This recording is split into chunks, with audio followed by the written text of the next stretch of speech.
Meeting to order. I'm not ready, sir. He's Okay. still. Not in yet. There's no Wi-Fi again.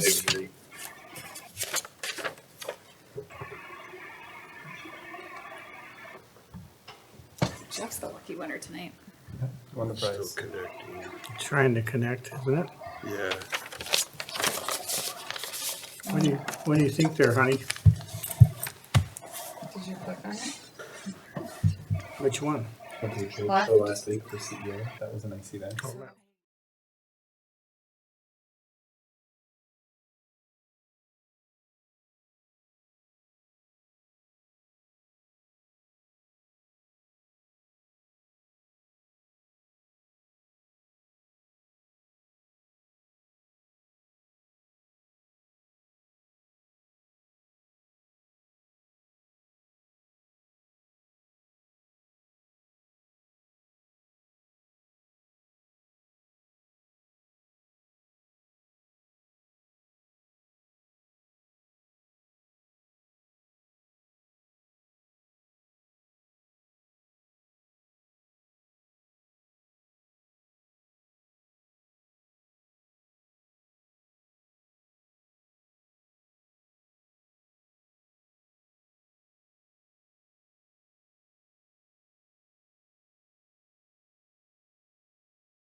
I pledge allegiance to the flag of the United States of America and to the republic for which it stands, one nation, under God, indivisible, with liberty and justice for all.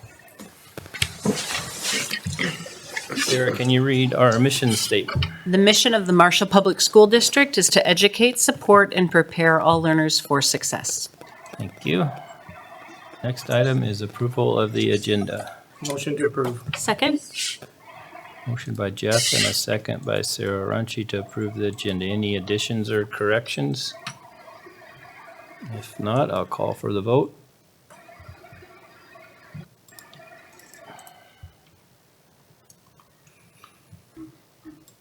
That is approved. Next item is a public forum. Anybody from the public want to approach the board?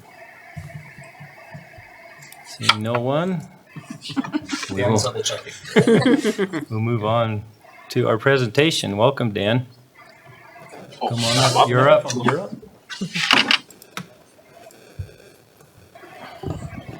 So Dan is our assistant principal at the ALC and the new CTI Center. He has done a great job this year. It's been a very busy year this year with some staffing changes and stuff mid-year, and Dan has done a great job just kind of keeping everything going and new sites and new programming, and excited to have you here to share an update with us.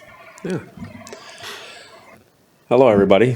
With the presentation of the ALC and the CTI, I was asked to talk about what some of the things that are going on right now for the year.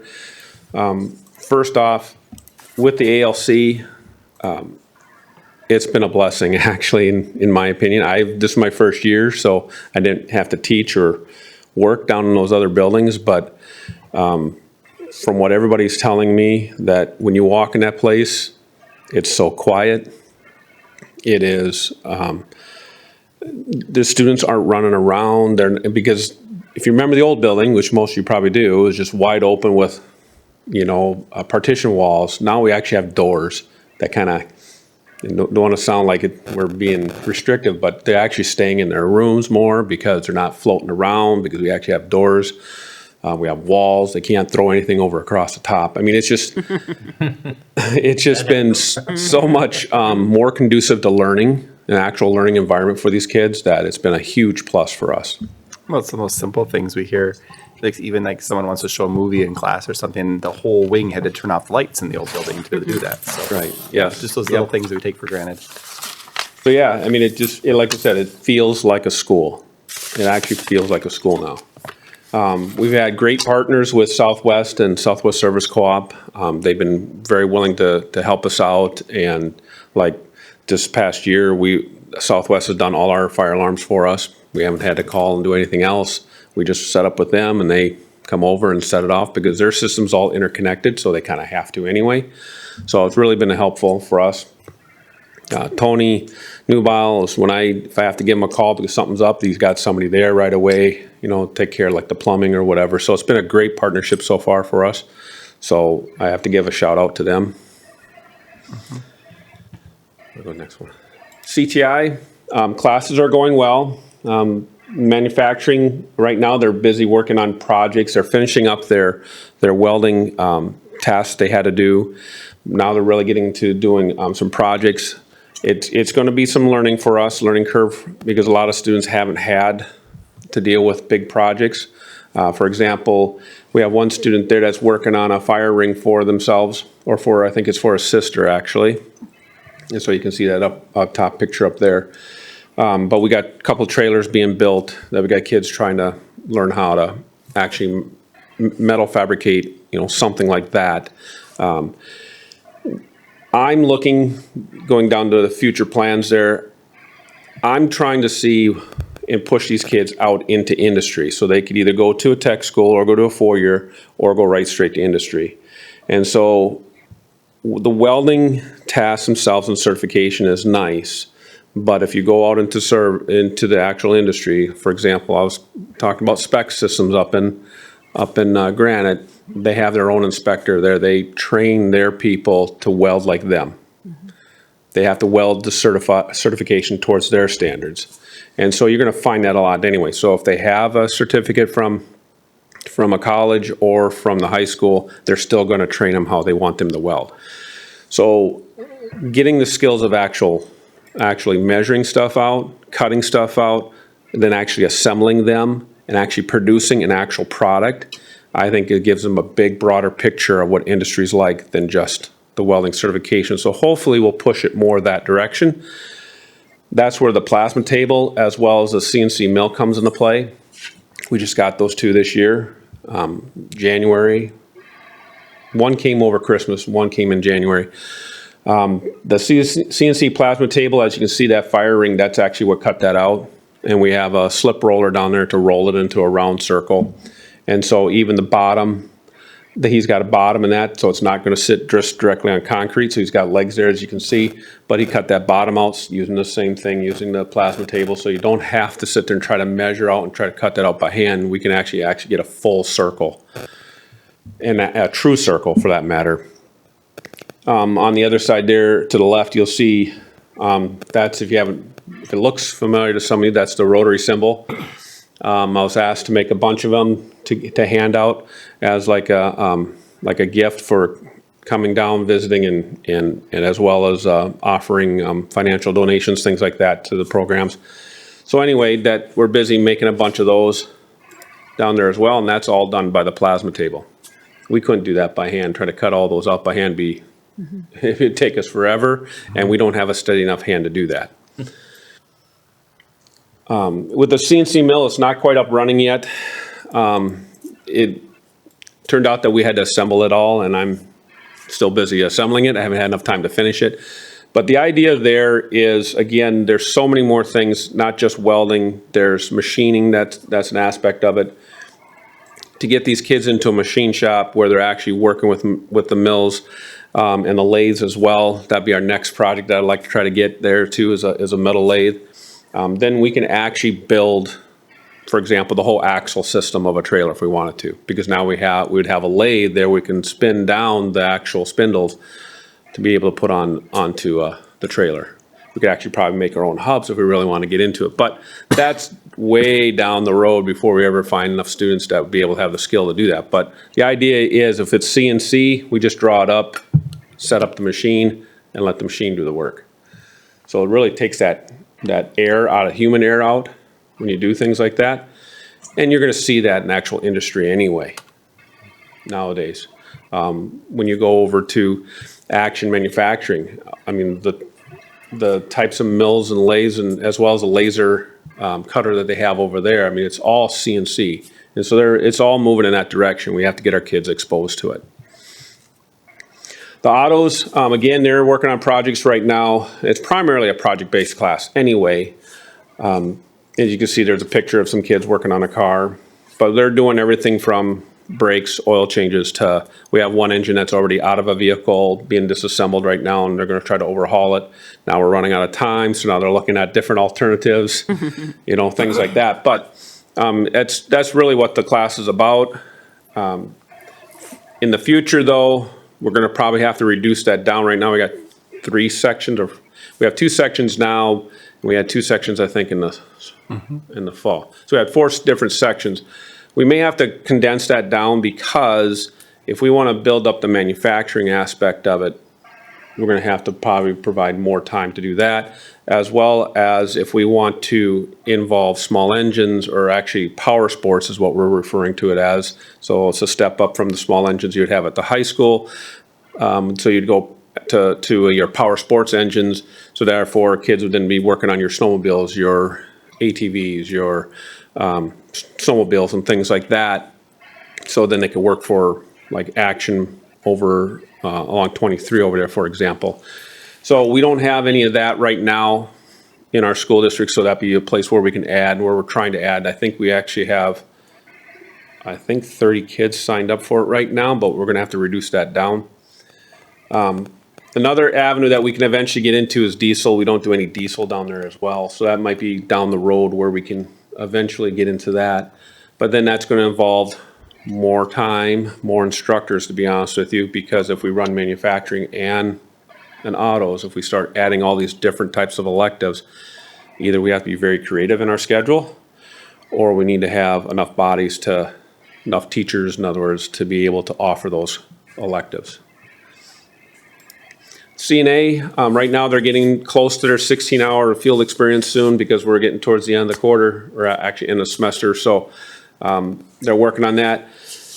With the future here right now, we are going to have Callie run our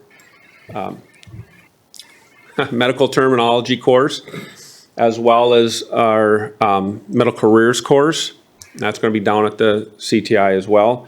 The reason why we want to do that is so that we can then make her into a CTE, on a mind blank on the correct word, but a CTE program is what we want to have for her. So that way we can then recoup 35%, if you're familiar with that. And so if we can combine those classes for her, because you have to have more than one class, in order to be a CTE program. So if she teaches more than one, we can develop that into a program, and then everything she does then can be accounted for that 35%. Now, I know medical careers, I think, was taught over at the high school and stuff already, but it just, to me, it makes sense that you have your your CNA or your nurse, shall we say, that's hired to do your CNA, teach all those medical stuff. And so grouping it like that makes a plus for that. Just want to Hopefully, plug with that too, Dan, with the field experience piece. We have recently reached agreement with Avera. They actually reached out and said, we would love to have you doing that here. So they had been going to Dawson to do that. But starting this semester now, that's going to happen right at Avera here in town. yes. A great partner for us. Yep. And along with that, hopefully that she's going to be doing CPR and the first aid in, I can't remember which one it is, if it's the career class or the medical terminology class along with that. With the CNA Mainly class. because it's a need, and that's also maybe might spark some interest in the medical field for some kids if they have those types of courses. All right, for future of the CTI, basically expanding the trades.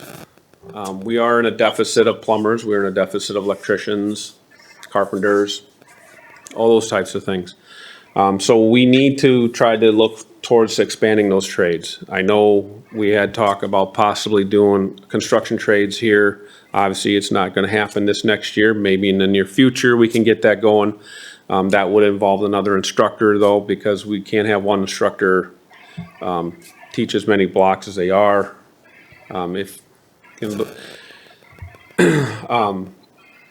And we have to figure out a location of that too. So there's a lot of things we have to get involved in that. But it doesn't just have to be construction. I threw up there robotics and automation, for example. Just being a technician in robotics is huge. Everything's going that way in industry with automation, and it's a highly paid job. And so maybe there's some of those kids out there that are not necessarily the ones that want to get all dirty, shall we say, but yet still want to work on their hands. There's robotics for them, or automation is typically what we call it. That could easily be done at the ALC. It doesn't have to be done at the CTI. You know, if we get the room, we got ABE up there now, but if they were to ever leave, that gives us 3 more classrooms. So, I mean, there's ways that we can expand without doing a whole lot. And there's other trades up there too. I didn't list them all, but anything you can think of, from anything related to business, to fax. You know, we have all those programs at the high school, but we just need to try to expand what's missing. Okay. And of course, we need to get more engagement with the communities and industries. You know, we have to get the community involved more with these in order for these programs to succeed. As you know, with the Pride in the Tiger Foundation, you know, that's a huge benefit for us, because we wouldn't have those CNC machines if it wasn't for that organization. So we need those community support. We need the industries to tell us what they need, because then that guides our curriculum. Essentially, that's why we have those partnership teams. If anybody wants to visit one of those partnership teams, you're more than welcome to do that. But realistically, those partnership teams are supposed to help guide our curriculum and what they're looking for, what they need, and then we can apply that to our classes. So it's not just a monetary value that we get from them. And then, of course, SMSU and Midwest, we need to start engaging them a little bit more. I've been throwing around ideas with Tony Newbile a little bit, because, you know, he's the main guy I talk to and see anyway, but it'd be nice that we can build a bridge between the high school, like the ALC and the CTI, and bridge right into SMSU, for example. You know, they get the skills or the interests, and they go do a 4-year degree. But if it's local here, you know, keeps them local, but they might have more interest of actually seeing it and doing it. For example, our CNA, getting our CNA connected with the nursing program at Southwest. You know, if we can bridge some type of partnership there, or communication with them, you know, again, this is just future plans, just something I'm throwing out there that are ideas that we can maybe expand our programs. I know the ag program sends some of their students to our teachers to get shop experience. So that's one way we're working with Southwest to kind of bridge that gap a little bit. You know, but maybe Southwest can help us the other way in terms of helping build our programs up. So yeah, questions? How do you find the class time allotment does it work well? Do you get, kids get over there, get their projects going before they have to go, leave again does it work well? The time set aside for them, yes. In fact, I was on a hourly schedule. I wish I had block schedule so I can actually get something done in the shop. So in that case, yes, they have plenty of time to get busy and work on stuff, so it's not feeling like they're getting all their stuff ready, work a little bit, and all of a sudden they gotta put stuff away. I mean, that's kinda how it was typically. So in that aspect, yes, but the kids have to be motivated and have to willing to work.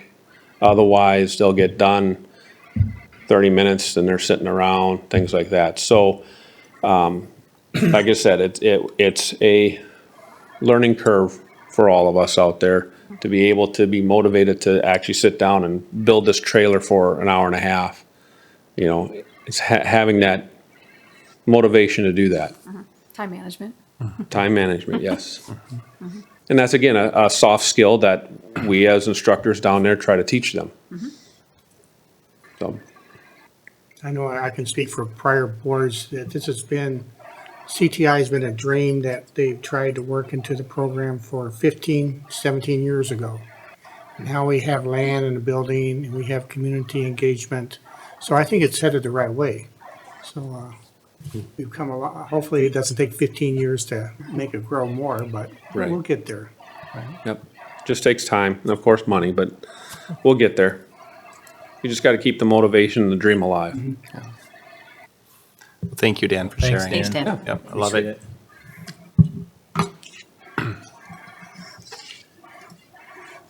Next item is the approval of the consent agenda. So moved. Second. Motion by Sarah Runcie and a second by Sarah Brink to approve the consent agenda. I will call for the vote.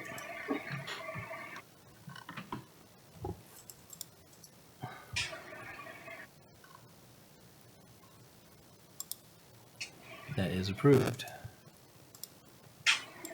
Any board reports or updates?